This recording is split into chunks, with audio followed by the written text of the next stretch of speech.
বাবা, আপনি আমাদের বাঁচালেন বাটুল বাবু। আপনাকে যে কি বলে ধন্যবাদ জানাবো বুঝতে পারছি না।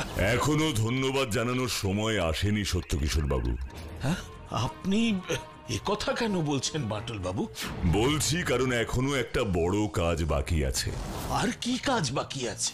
আপনার ঠাকুরদা বিক্রম সুন্দর বাবুর আত্মার শান্তি কামনার কাজটা এখনো বাকি আছে সত্যকিশোর বাবু। হ্যাঁ, এই কথাটা তো আপনি একদম ঠিক বলেছেন বাটুল বাবু। বলুন বলুন, কি করলে আমার ঠাকুরদার আত্মা শান্তি পাবে? খাপ সমেত এই তলোয়ারটাকে মাটিতে সমাধিস্থ করতে হবে। মানে তুমি খাপ শুদ্ধ তলোয়ারটাকে মাটিতে পুঁতে দেবার কথা বলছো বাটুলদা? হ্যাঁ, এই কাজটাই করতে হবে সত্যকিশোর বাবু। আপনাকে এই কাজটা আজকেই করতে হবে। আজকেই? অবশ্যই অবশ্যই করব বাটুল বাবু। আর একটা কথা, সবাইকে এই অনুষ্ঠানে হাজির থাকার কথা বলবেন। সে তো বলতেই হবে, এত বড় একটা কাজ হবে আর সবাইকে বলবো না? অবশ্যই অবশ্যই বলবো।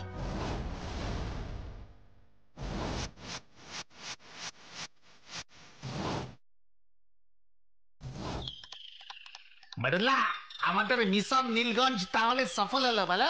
বাটুলদার কোন মিশনটা তুই ব্যর্থ হতে দেখেছিস রে বিচ্ছু? না, আমি সেটা বলিনি। আমি বলতে চাইছি কাজ যখন হয়েই গেল তখন বাড়ি ফিরে যাক। সে তো যাবই, তাই তো বাটুলদা? আমরা আজই বাড়ি ফিরছি, তাই তো? আমরা আজ বাড়ি ফিরছি না। এ বাবা, কেন? সেটা আজ রাতেই তোরা বুঝতে পারবি। আজ রাতে কি হবে গো বাটুল্লা? জ্যান্ত ভূতের দর্শন।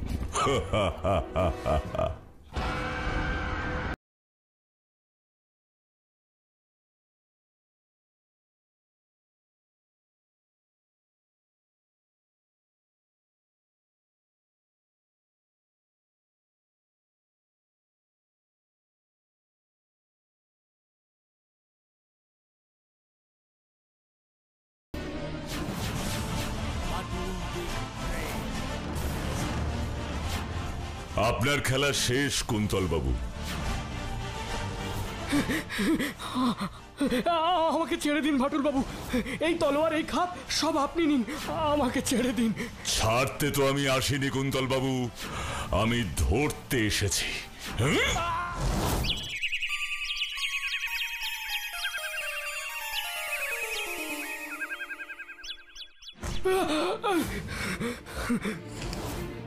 এ কি কুন্তল?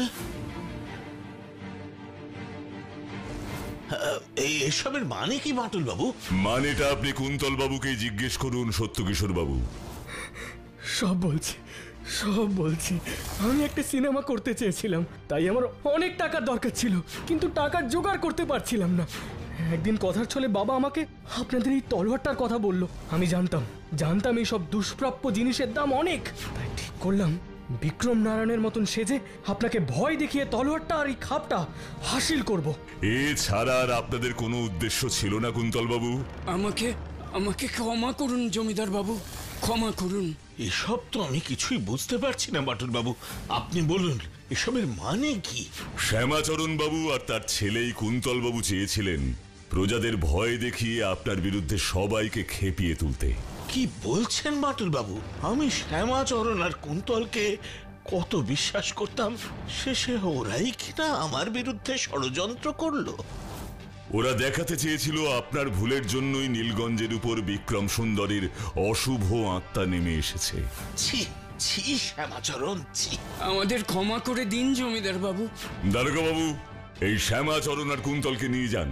সে তো নিয়ে যেতেই হবে বাটুল, আপনারা আমার সাথে চলুন দেখি। সত্যকিশোর বাবু, তাহলে দেখলেন তো আসল ভূতটা কে? সে তো সবই বুঝলাম বাটুল বাবু, আপনি আমায় একটা কথা বলুন তো, আপনি এত সব বুঝলেন কি করে? হ্যাঁ বাটুলদা, বলো না তুমি এত কিছু জানলে কি করে? কাল ভোর রাতে আপনারা সবাই ঘুমোচ্ছিলেন, কিন্তু আমার কিছুতেই ঘুম আসছিল না। হঠাৎ আমি জানালা দিয়ে দেখি একটা কালো চাদর মুড়ি দেওয়া লোক এই জমিদার বাড়িতেই ঢুকছে। আমিও চুপি চুপি ফলো করলাম। তারপর কি দেখলেন বাটুল বাবু? দেখলাম ওই চাদর মুড়ি দেওয়া লোকটা শ্যামাচরণ বাবুর ঘরে ঢুকে গেল। তারপর আমি জানালার ফাঁক দিয়ে দেখলাম আর শুনলাম। কিরে কুন্তল, তুই এর মধ্যেই চলে এলি? তো কি করব, আর একটু হলেই তো আমাদের সব প্ল্যান বানচাল হয়ে যেত। কেন, কি হয়েছিল? ওই বাটুল আমাকে প্রায় ধরেই ফেলেছিল, কোনো রকমে পালিয়ে বেঁচেছি। এ তুই কি বলছিস কুন্তল?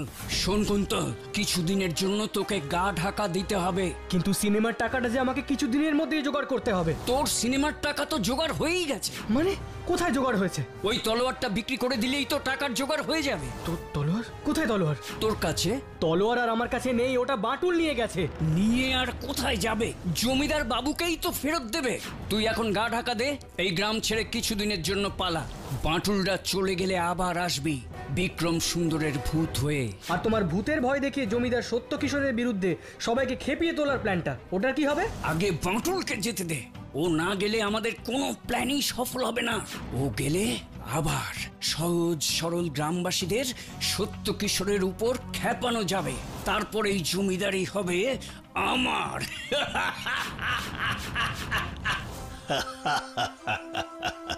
কথায় আছে রাখে হরি মারে কে, কিন্তু আমার বেলায় কথাটা একটু পাল্টে যাবে। পাল্টে কি হবে? রাখে বাটুল মারে কে।